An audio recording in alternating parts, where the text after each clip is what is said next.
That's right, folks. We're busting out the phone camera for this video with whatever this camera angle is. That's how you know that this video is real personal hours. I don't know what expressions I'm making. We're off to a great start. I've wanted to talk about Nagata Kabi for months now, but I could never quite figure out how to do it. Writing is almost always a struggle no matter the topic, but nonfiction poses a bigger challenge. I mean, this is someone's life. I can't exactly find an event and be like, wow, that sure was convenient for the plot. Then again, it is still a story, so it's not that strange to treat it like one. But hey, this wouldn't be the first time my brain tricked me into not talking about something I had high praise for. Considering the second and final volume of her solo exchange diary just came out, it's either talk about it now or never. Normally I'd try to avoid these sorts of meandering tangents in favor of a short, concise theme, but that's just the end result. You don't see the unfinished drafts that sit on my Google Drive for weeks or months, or heck, even years in some cases. You don't see the days of frustration over not being able to find the words, the days of no tangible progress despite ideas existing in my head, the days of feeling like I'm just wasting away, throwing away the opportunities I've bought myself with the work I've done before. I've been vocal about my anxieties and creative issues in the past, but I haven't actually dwelled on them in a while. Not on YouTube, at least. I'd love to go a day without analyzing myself offline, but if anything, I've retreated from that kind of expression on this platform. Prior to the Talk No Jutsu video, I felt anxious about my personal perspective being a crutch. I didn't think I had the writing chops to compete with my peers. But once I found a style I was comfortable with, that became its own crutch. Perhaps I didn't mind relying on it as much, but I never wanted to be exclusively a shonen creator. I like reading and discussing shonen stories, but it's not the only type of media that I enjoy. I want to talk about gay stuff, queer stuff, magical stuff, sporty stuff, ordinary stuff, old stuff, new stuff, all sorts of stuff. So who cares if it's messy? The best way to get shit done is to actually do it, right?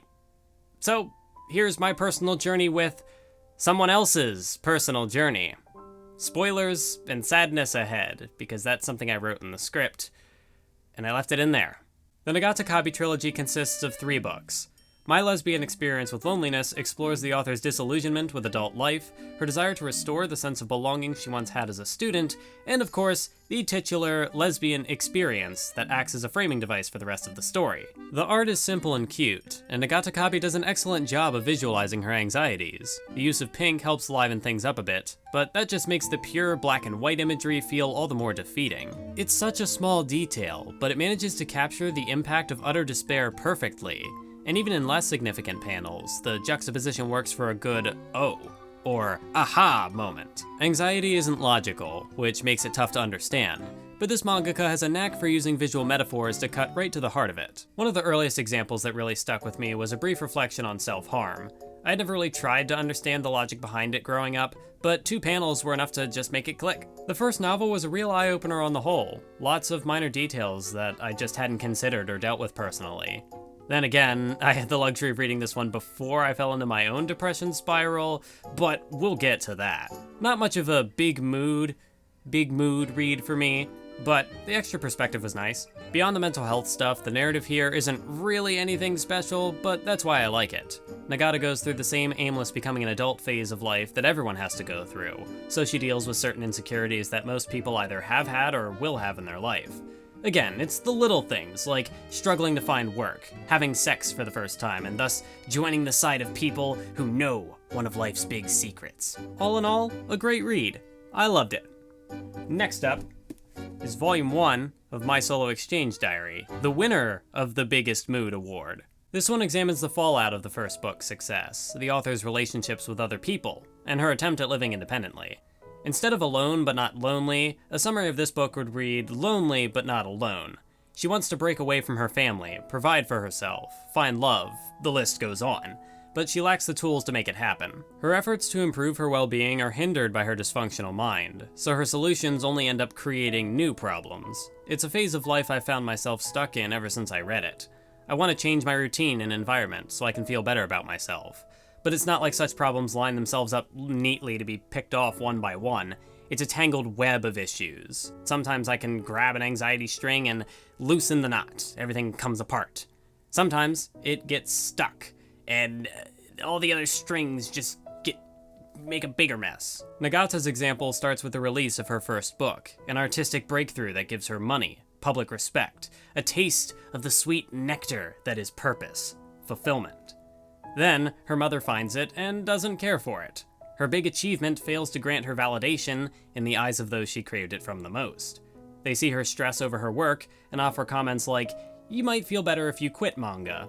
Maybe you should get yourself a real job." These aren't intentionally antagonistic jabs, just suggestions and opinions. But given the timing of it all, they might as well be knives in the back. When self-actualization is the end game, everything is open to scrutiny. Despite art being one of the few positive motivators in her life, she lacks the mental stability to pursue it effectively, making her question her aptitude for that as well. She just keeps spinning her wheels, and even when she does move into a new apartment and gain her independence, she plans poorly, pushes herself too much, and quickly returns to her parents' place. Her parents do make some ignorant comments along the way. "Maybe don't say you're giving me a real case of depression to your depressed, shut-in daughter." But they're not abusive or manipulative. They just miscommunicate from time to time like people often do, and Nagata herself is guilty of this as well.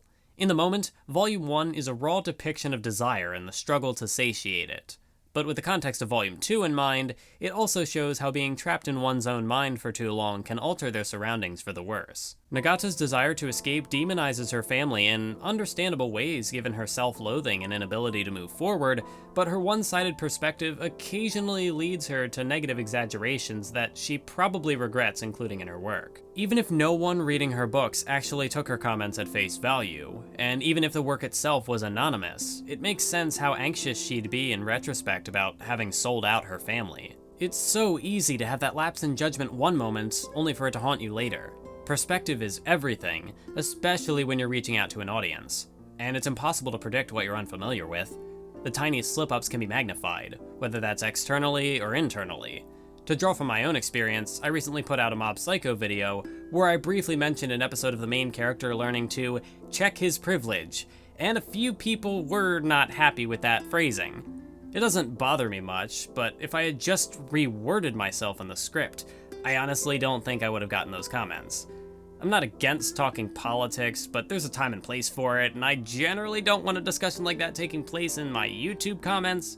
This site has historically not been a good place for that, and I don't always have the energy to deal with it. My point was that my particular phrasing took the response in a direction I didn't want it to go, and because brains are fickle, that's one of the main things I'll remember from my mob video. 3 words eclipsed the entire project. For a more internal example, I wish I had adjusted the script for my Bloom video so that it didn't imply I was aromantic myself. That's not something anyone could have called me out on because no one else can determine how I perceive myself, but I'm not entirely sure where I fall on that gray arrow spectrum. Life is confusing, people are confusing, so it's a tad disingenuous to have that implication there. I don't even know if the majority of my audience cared about that video, but I cared about that video, damn it!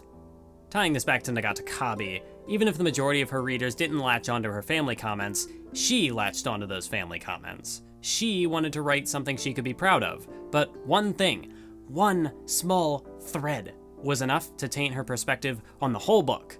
And I relate to that. I feel like most people can relate to that on some level. Where the first book strings together a narrative through the lesbian escort agency, something which offers a compelling hook and satisfying resolution, the 2 exchange diaries lack that same punch. Life is the story, anxiety is the narrative, so the journey doesn't conclude so much as it just stops. The first volume almost offers a cathartic ending when Nagata moves into her own apartment and later goes on a genuine date with someone, but the afterword dashes those hopes in the 11th hour. That's not to say it's a bad ending. Life isn't so convenient as to hand out happiness in a poetic package to everyone, so if anything, I prefer the book as is, but I can see how the setup and payoff approach of the original might appeal more broadly. Volume 2 of my solo exchange diary is where basically everything falls apart. The teaser on the back, this thing right here, it sets the tone perfectly. More depression, more helplessness, and the low points just keep going lower.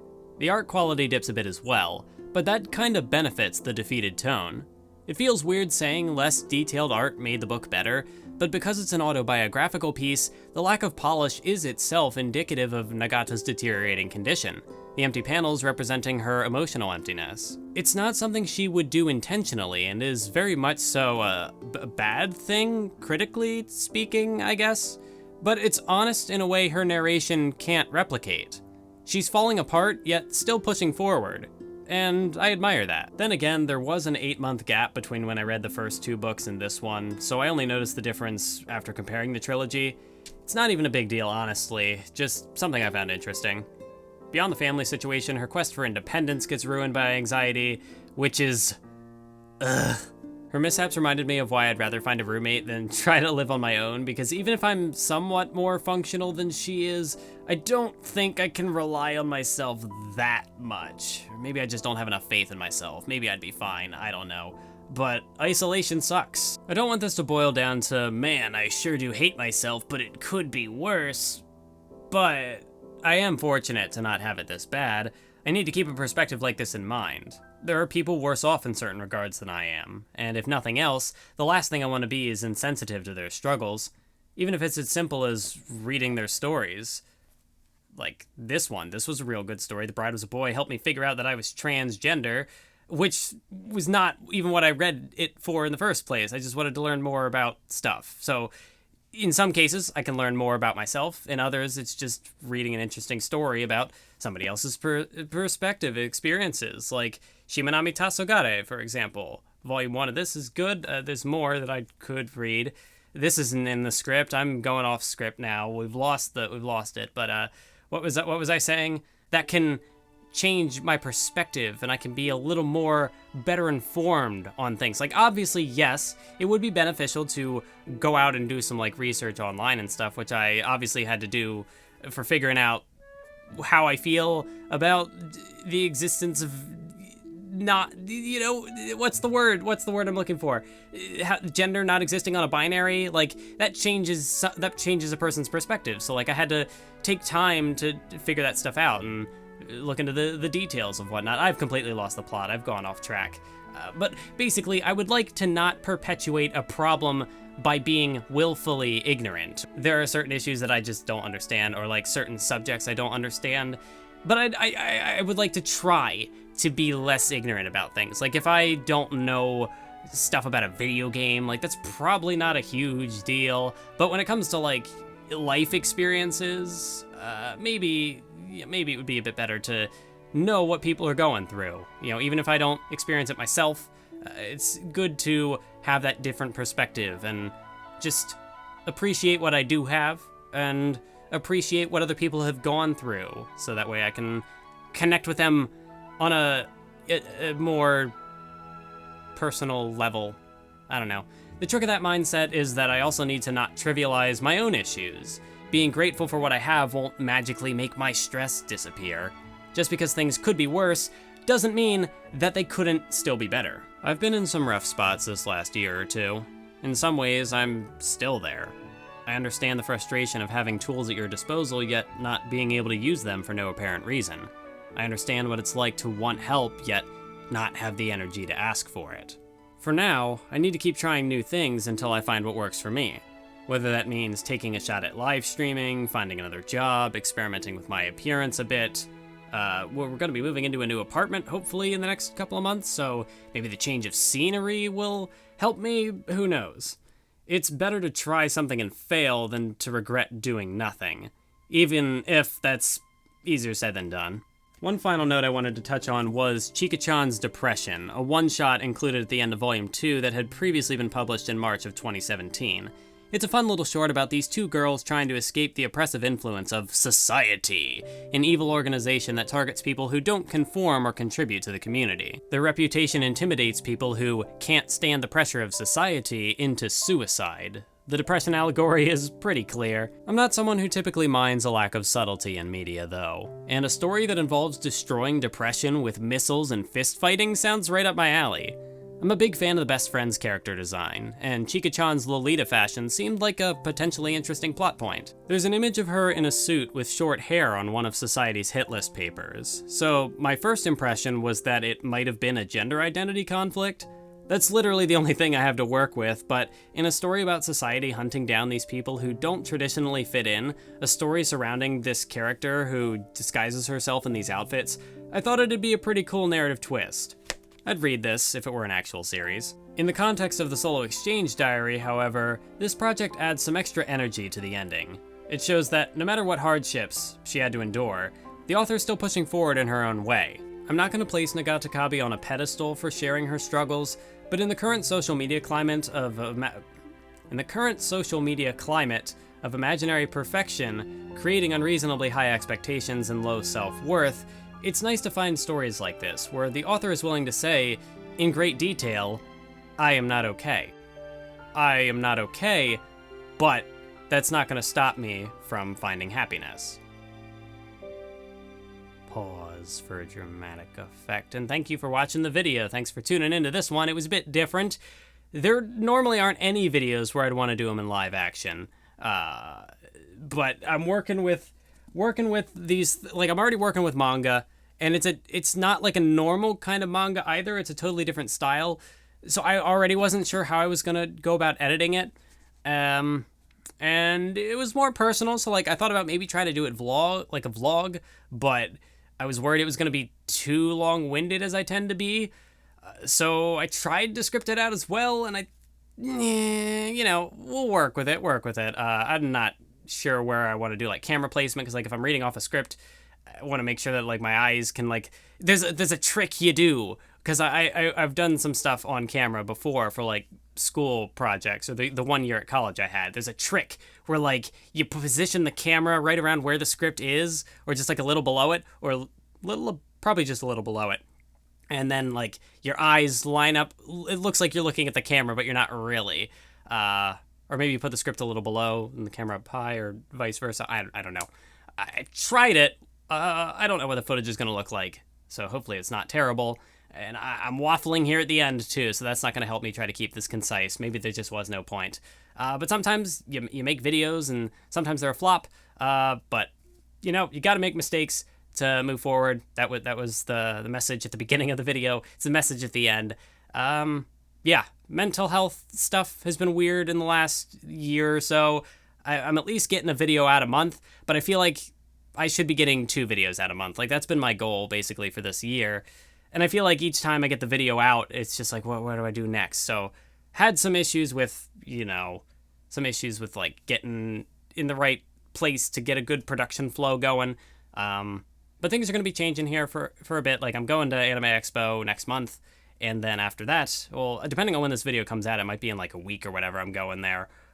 So I'm going to be out of my place for at least like a solid week, because then I'm staying with a friend for a bit. So just taking some time to disconnect from the YouTube grind, and I'm getting out of my room for a good solid week. So hopefully that'll help. And then, like I said, I'm also looking to potentially move apartments. So a total change in scenery could be coming up soon enough.